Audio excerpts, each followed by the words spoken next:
Hello दोस्तों, आपको मेरा चैनल जो अपडेट बस शुरू में स्वागत है। अगर जो भी मेरे चैनल में नए होंगे सब्सक्राइब कर दीजिएगा, लाइक कर दीजिएगा। तो आज मैं बताने वाला हूँ इंडियन नेवी में नए जॉब के बारे में। तो एक इंडियन नेवी से नया जॉब वैकेंसी निकल कर आई हुई है। तो दोस्तों यहाँ देखा जा सकता है इंडियन नेवी की तरफ से है 10+2 बीटेक कैडेट एंट्री स्कीम। अगर आप 10+2 पास है तो उसमें बीटेक एंट्री के लिए आपका स्कीम है। परमानेंट कमीशन का है, मतलब हाल ही आपका परमानेंट है। कोर्स है आपका जुलाई 2025। कोर्स है, टाइमिंग होता है ना एनुअल, तो जुलाई 2025 का कोर्स है वो। इस कोर्स में आप ओपनिंग डेट, इसको ऑनलाइन करने का डेट आपका यहाँ शो कर रहा है कि 6 दिसंबर 2024। अभी स्टार्ट नहीं हुआ है दोस्तों, ये 6 दिसंबर 2024 से स्टार्ट होगा। और इसका लास्ट डेट है आपका 20 दिसंबर 2024। 6 दिसंबर 2024 से लेकर 20 दिसंबर 2024 तक आप इस फॉर्म को अप्लाई कर सकेंगे। तो आगे देखा जाए दोस्तों कि क्या क्या है, तो आगे हम बता रहे हैं कि application are invited from unmarried men and women candidate fulfil the condition of nationality as laid down by government of India. तो यह एप्लीकेशन जो है बिना शादीशुदा के लड़के और लड़कियों के लिए है। अनमैरिड, बिना शादीशुदा का, अविवाहित कह सकते हैं, अविवाहित लड़कों लड़कियों के लिए है जो becoming permanent commission of officers in executive and technical branches under 10+2 BTech cadet entry scheme offer। इस स्कीम में 10+2 BTech entry scheme offering undergoing for 4 year BTech courses. देखिए इसमें एंट्री अगर आपको कराएगा तो 4 साल का BTech कोर्सेज कराएगा, उसके दरम्यान आपको वेतन भी देगा, ऐसा नहीं कि नहीं देगा। और फिर इंडियन नेवी में ही आपका सिलेक्शन समझिए हो जाएगा। तो यहाँ आगे देखा जाए दोस्तों, तो इंडियन नेवी आगे देखते हैं आगे को वैकेंसीज कितना है और क्या चीज़ का है। तो ब्रांच देख लीजिए, अब ब्रांच किस चीज़ का ब्रांच है, तो एक्जीक्यूटिव एंड टेक्निकल ब्रांच।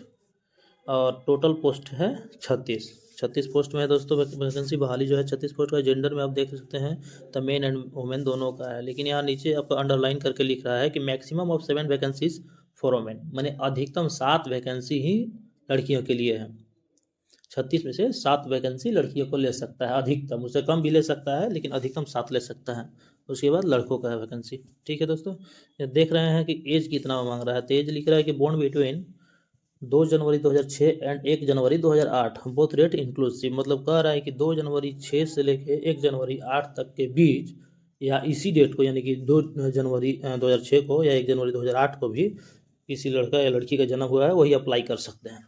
इनके बीच जिनका जन्म हुआ है वही अप्लाई कर सकते हैं। तो अपना सर्टिफिकेट या एज देख लीजिएगा कि इसी के दौरान है कि इनके बीच है, वही अप्लाई कर सकते हैं। यानी कि मिला जुला करके कंपटीशन उतना हार्ड नहीं जाने वाला दोस्तों, क्योंकि इस दरमियान में उतना एज वाले नहीं रहते हैं। तो फिर आगे देखा जाए दोस्तों, तो फिर नोट में भी दे रहा है, नोट में दे रहा है only 1 application is to be filled by a candidate.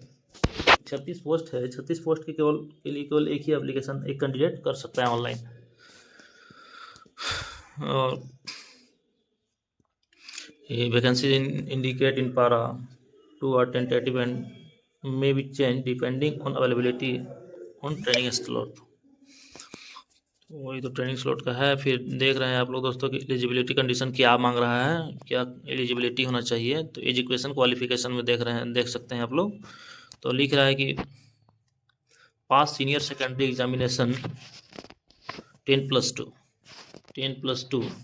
ठीक, यानी कि इंटर पास होना चाहिए।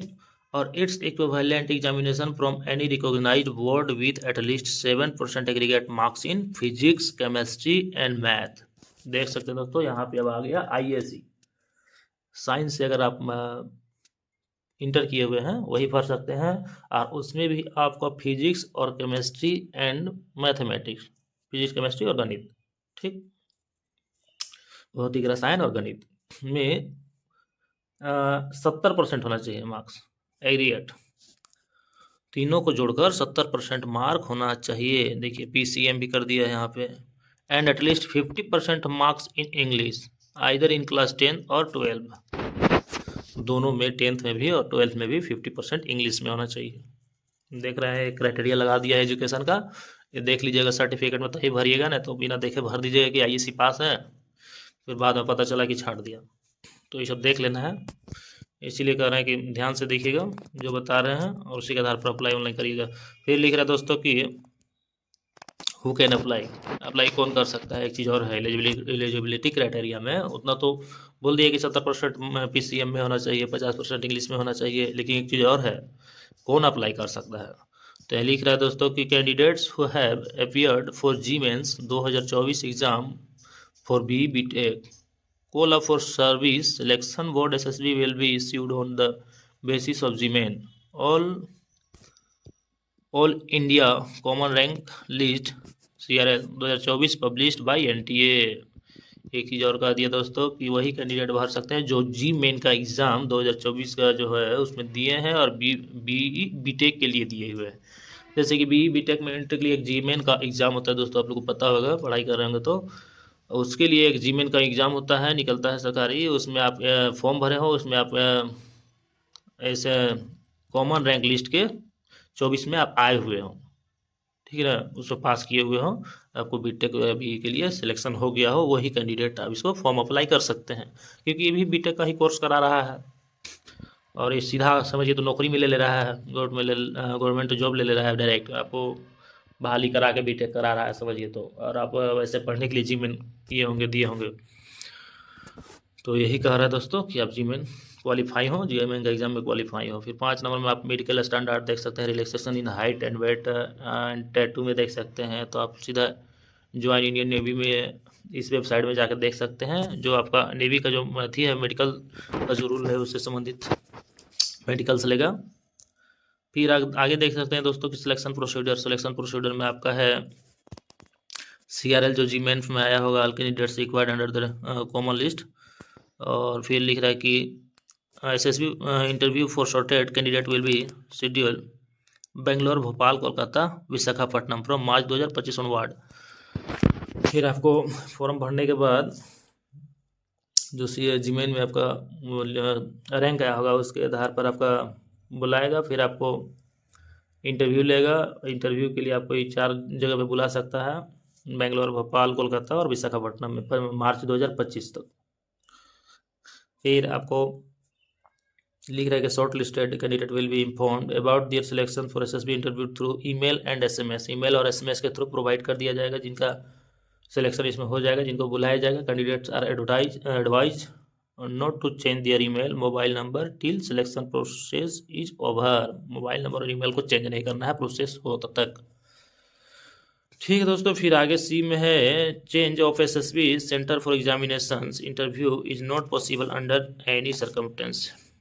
मतलब कोई भी परिस्थिति में आपका एग्जामिनेशन या इंटरव्यू का जो सेंटर है SSB का उसको चेंज नहीं करेगा, ठीक।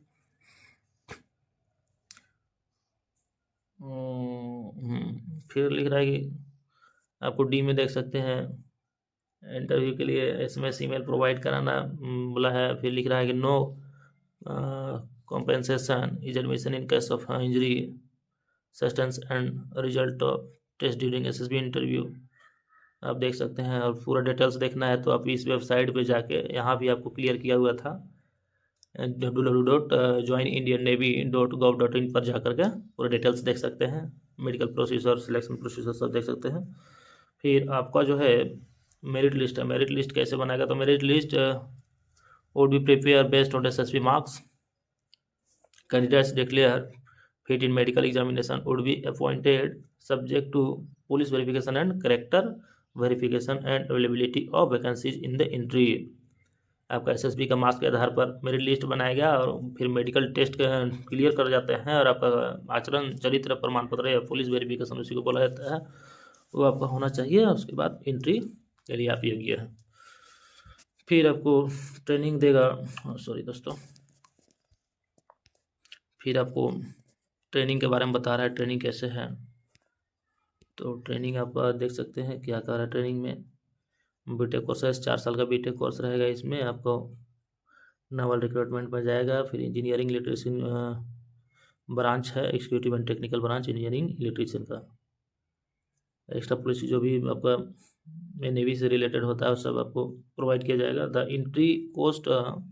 Entire cost of training including book and reading materials, ठीक, जुड़ा रहेगा। And will be borne by Indian Navy. The cadets will also be provided the entitled clothing admission एड मसी। तो आप देख सकते हैं वो सब प्रोवाइड किया जाएगा ट्रेनिंग के दौरान में। और फिर लिख रहा है कि पे एंड अलाउंस कितना देगा, तो पे एंड अलाउंस के लिए आप देख सकते हैं ग्रुप आपका है, पे एंड अलाउंस है, ग्रुप इंश्योरेंस एंड ग्रेजुएटी है, leave in entitlement and duties of officers, क्या क्या है वो सब देख रहे हैं कि लिख रहा है कि details are available on the Indian navy website. ये भी आपको टोटल चीज़ कितना वेतन मिलेगा, क्या छुट्टी है, क्या ग्रेजुएटी है, ये सब आपको वेबसाइट के अंदर जाके देख सकते हैं। तो भाई बहाली है तो पैसा तो देगा ही देगा, ऑफिसर रैंक का ले रहा है तो ऑफिसर जैसा ही पैसा देगा। फिर हाउ टू अप्लाई आप देख सकते हैं। तो हाउ टू अप्लाई पहले जाके इतने वेबसाइट पर जाना है, उस पर आपको एप्लीकेशन और रिक्रूटमेंट वेबसाइट में जाना है। फिर आपको to save time during application submission windows, जिस टाइम में आपको बताएगा तो उसी टाइम में आपका विंडोज खुलेगा अप्लाई एप्लीकेशन ऑनलाइन के लिए। अभी ओपन नहीं हुआ है। Candidates can fill in their details of upload documents in advance under their user profile. The procedure for applying online in explain below, ठीक है। ऑनलाइन एप्लीकेशन आप ऐसे कर सकते हैं। डॉक्यूमेंट अवेलेबल होना चाहिए, इनेबल द फ्लो। फिर लिख रहा है कि correct personal particulars details are to be filled up given in the matriculation certificate 12th class certificate. आपको जो सर्टिफिकेट में दिया हुआ है 10th और 12 वाला में, उसी तरह से भरना है फॉर्म को क्लियरली। फिर लिख रहा है field such as email address, mobile number and mandatory field and need to be filled. जो चीज़ आवश्यकता के अनुसार मांग रहा है उस सब आपको भरना है फॉर्म में। मोबाइल नंबर और ईमेल बहुत ज़रूरी है भरना, उसी के द्वारा आपको सूचना दिया जाएगा। फिर आप ये देख सकते हैं। फिर लिख रहा है कि if any scan document is not eligible readable for any reason the application will be rejected. जो अगर आप एप्लीकेशन डॉक्यूमेंट अपलोड करिएगा वो आपका साफ साफ पढ़ाई देना चाहिए, ना तो नहीं पढ़ाई देगा, नहीं साफ साफ दिखेगा तो उसको रिजेक्ट भी कर सकता है। The application once submitted will be final and no request for amendment change will be entertained. अब फाइनल सबमिट जब कर दीजिएगा तो उसमें फिर चेंज और एडिट करने के लिए कोई ऑप्शन नहीं देगा। और फिर लिख रहा है कि देख सकते हैं दोस्तों, और सारा भी बहुत डिटेल दिया हुआ है। और फिर लिख रहा है आगे भी देख सकते हैं, नोट में है your application is subject to subsequent scrutiny and the application can be rejected if found ineligible, invalid at any point of time। मतलब कह रहा है कि जब आप एप्लीकेशन ऑनलाइन करिएगा तो ऐसा कोई भी चीज़ नहीं पाया जाना चाहिए जैसे कि इनएलिजिबल है, जैसे जो एलिजिबल क्राइटेरिया में बताया गया है उससे अलग है, उसको आप मैच नहीं कर पा रहे हैं, उसके अंतर्गत नहीं आ रहे हैं, या इनवैलिड फॉर्म भरे हुए हैं, मांग कुछ और रहा है और आप भर दिए कुछ और, या गलत भर दिए, या डॉक्यूमेंट गलत भरा गया, मतलब किसी परिस्थिति में आपका अगर सही नहीं भरा है तो उसको आप रिजेक्ट कर सकता है वहाँ से। तो ये सब सावधानीपूर्वक भरना है फॉर्म।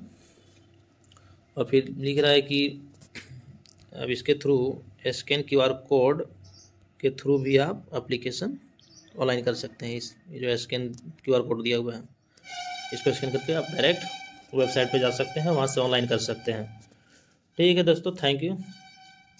नए हैं तो मेरे चैनल को सब्सक्राइब कर दीजिएगा, लाइक कर दीजिएगा, शेयर कर दीजिएगा। ठीक है दोस्तों।